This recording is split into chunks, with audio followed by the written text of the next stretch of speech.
Hey folks, Kevin here. Well, it's August 14th, 2022, and I thought what I'd do is give you another garden update. So let's take a look at things. So we're just south of the western garden plot. I haven't shown this area in a while. We've got out here gooseberries, chives, oregano, and certainly lots and lots of gooseberries, a few more chives, gooseberries here. Our milkweed, getting ready for the butterflies. This area here I didn't plant out this last year, so I had weeds in here. I did weed whack that area. Gooseberries all along in here, which you've seen each time. Greenhouse is still doing pretty well. Haven't sold many plants in the last couple of weeks. I'm not sure why. I think people have really tightened up their budgets.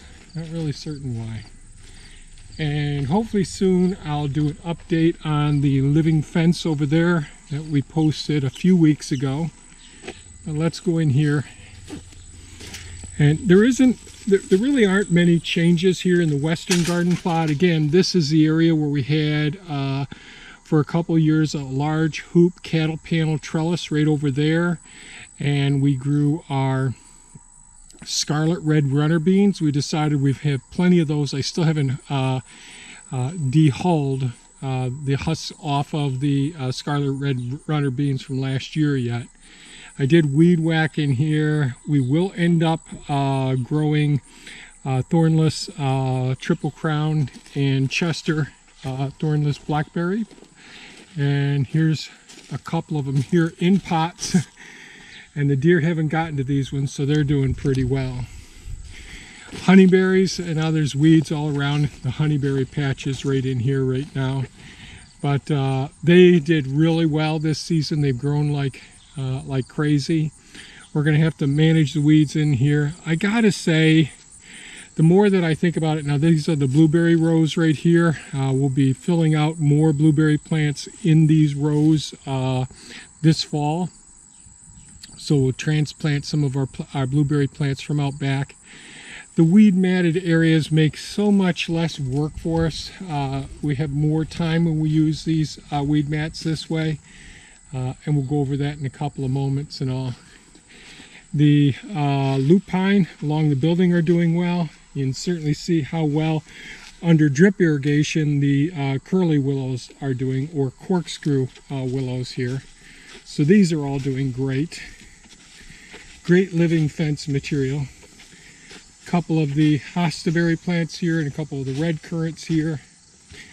And the blueberries, well, there's still some blueberries on here now. Really delicious. So really haven't done much over here, and you can see the berries on the elderberry plant. Now this is our volunteer one, and it's grown like gangbusters here. But the elderberries are looking really good so far. I've been out back and working on roadways and working in the forest, and since it's a lot of the same things with hugelkultur pits and road work, working down by the beaver ponds and all, it'd just be redundant shooting more video there. Here in the central garden, so the last video I did on the garden update, I talked about putting in the cover crop, the seed from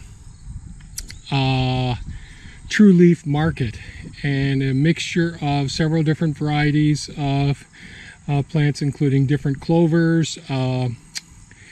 What else? We got wheat, we got collards, daikon radish, and I'm sure there's others as well. And so we'll get a little bit of a close-up so you can see some of the seeds as they are germinating here. The birds discovered this shortly after putting these in, so they've been down here feasting on them. And I've been watering them all except for one day, once a day. So this is where the broccoli row was. Up against the building is a comfrey. Broccoli was here in this row.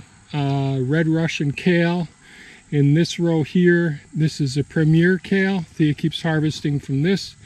Last week Thea started harvesting the San Marzano tomatoes, and these are all doing very well. She harvested a whole bunch yesterday. And these are a determinate variety of the San Marzano tomatoes, and you can see some of them are just 4 foot, but some of them get a little bit above the 5-foot mark there, which works out pretty well. So the seed that we just looked at for the those 2 beds, which is are the cover crop, that's the same seed as we looked at here. But the seed over here was August 8th, today's the 14th, so that's 6 days. This is 3-day-old, yes, 3-day-old seed here. And I watered this morning, but you can see you get more, it retains more moisture towards the center because the drip tape does come on at nighttime. The drip tape had gotten off of here. I don't know if a critter came through and moved it or what last night. These are banana peppers. They're all doing pretty well. See some down in there. Thea's been harvesting those as time goes on. 5 days ago, or 6 days ago, on the 8th, I harvested the blue flesh Irish type potatoes from this bed. We got a fair crop from there. Pretty happy with that. The next day, 5 days ago, I started the seed in this area as well. So we'll see how things work out with the cover crop. So we have a couple of beds, the Premier Kale, the tomatoes, and the banana peppers that are still going in this central garden plot. And this is one of our expansion hoses, and I showed this before. And if you look at the cover crop video, I put a description to all these things in there. The multiple hole sprinkler head for the wand for watering the beds. That really does work out well. I've used a whole bunch of different nozzles for the watering the garden beds.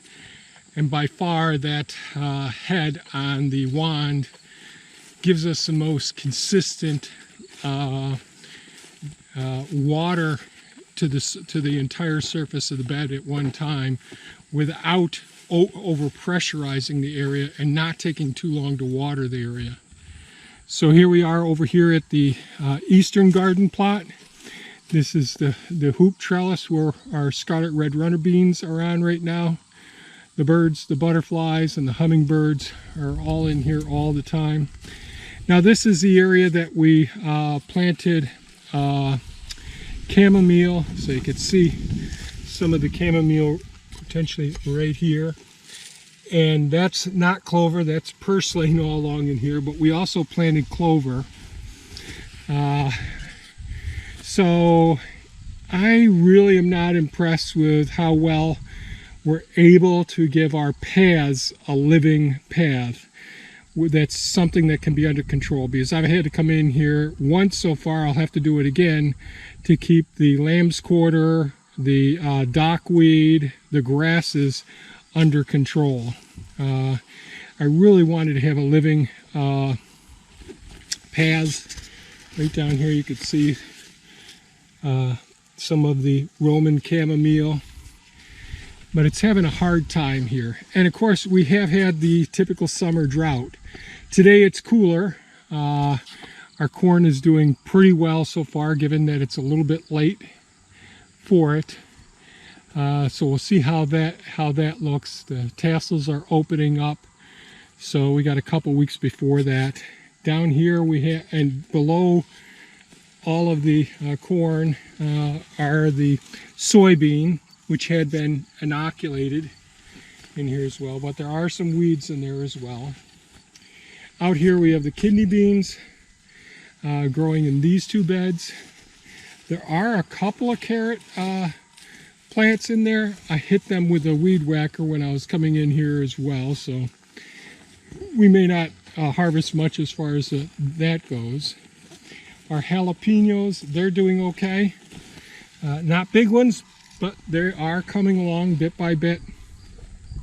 But again, You can see the grasses, aside from, you can see the chamomile down here and the path down in here, but the grasses just are taking over too much. Thea did come out and weed the russet potato bed here. So last week we harvested the blue flesh potatoes.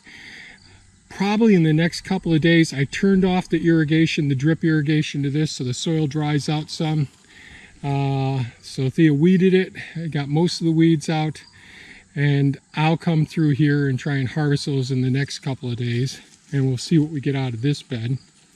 And you can see there's a fair amount of the chamomile. I'm not sure how well anything's showing up here, along here.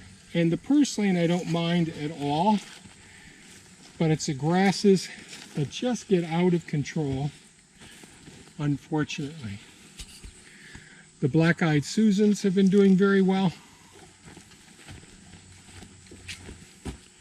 And here we're in the shade, and you can see the beans here, black-eyed Susans, the corn, and of course the scarlet red runner beans. Really nice. The hummingbirds are over this the whole time. I don't see any right now, but they are out here all the time. The sweet potato bed has been doing great. Only a couple of weeds in here, and you'll see how good, relatively good, the sweet potato leaves look here. There are some little bits and pieces notched out of them, but by having the Pennsylvania smartweed, you'll see the Japanese beetles always go for this first. You see some damselflies here. All of them help to keep everything under control. And you can't really see, the sweet potatoes have extended so much that it's hard to see, but there are some black-eyed Susans along the margin over there as well. There are some clover starting to show up over here, so that's nice. So we got some clover showing up in this area. And again, this was the area this spring where there was another large hoop trellis. And we used to have French doors, not French doors, some sliding glass doors on that end of it a few years ago. And these are our handicap beds over here. The first one here, Thea harvested a little over a week ago. The parsley, that's come back very nicely. We have some of the runt San Marzano tomatoes over here. Strawberry patch, we're going to have to get these runners out here into the main area and get some of the weeding done. And we try to have the tomatoes go off the edges so that it's easier to harvest them. And Thea harvested all of the red onions this last week from the central garden, and that's why those two beds, I forgot to mention that. So here's some more of the red onions over here. She's got those drying on the racks over in the central garden plot right now. And more of the red onions. And these are pretty darn nice size onions. And one of the things is when the tops start falling over is when you really want to get them out of the ground. They'll start to decompose otherwise. Like there's a couple here that are just getting overgrown here. So reaching down in there and getting those ones out soon should be on the agenda. The purslane in here throws a little bit of a shade down. Just don't want them to go to seed, and they're close to wanting to go to seed. They'll start, yeah, you can actually see some little flower heads starting to develop on this one. So getting the purslane under control, getting the weeds under control, getting the runners into their appropriate locations. We got a couple of banana peppers over here as well. And just keeping these places in fair condition. This has been covered now for about a week and a half, I believe. Basil doing well. The dwarf, and I don't mean that literally, but stunted dill are going to seed now, so Thea will be harvesting some of that. Basil's doing great as usual. So that's about it. Oh, and over there, we got a few weeds. Thea watered that once since we're in the midst of a drought. That's the sage, the thyme, and the lavender around over in that area. We do have some thyme up front, in front of the house, on the north side of the house. That's doing okay this year. And I think that's about it for our garden update. I just wanted to share where we're at in the gardens. Considering the amount of time that we spend in these areas, I'm real happy with the amount of vegetable material that we're getting out of the beds. That's really been great. I haven't worked in the food forest at all. The deer have been munching down like crazy. There are some swarms there. Maybe I'll take a quick walk out and post another video just walking through the first food forest. But so far, pretty happy with the gardens as of August 14th. We're in the rundown to the end of the season. We want to get cover crops in, get as much harvested, and Thea's real busy harvesting, processing, and cooking at this point, and then coming out and helping me with various projects around here as well. Well, if you found this video of value, please give us a thumbs up, share it with your friends, and by all means, folks, take care, stay safe, and have a super fantastic day. Bye-bye now.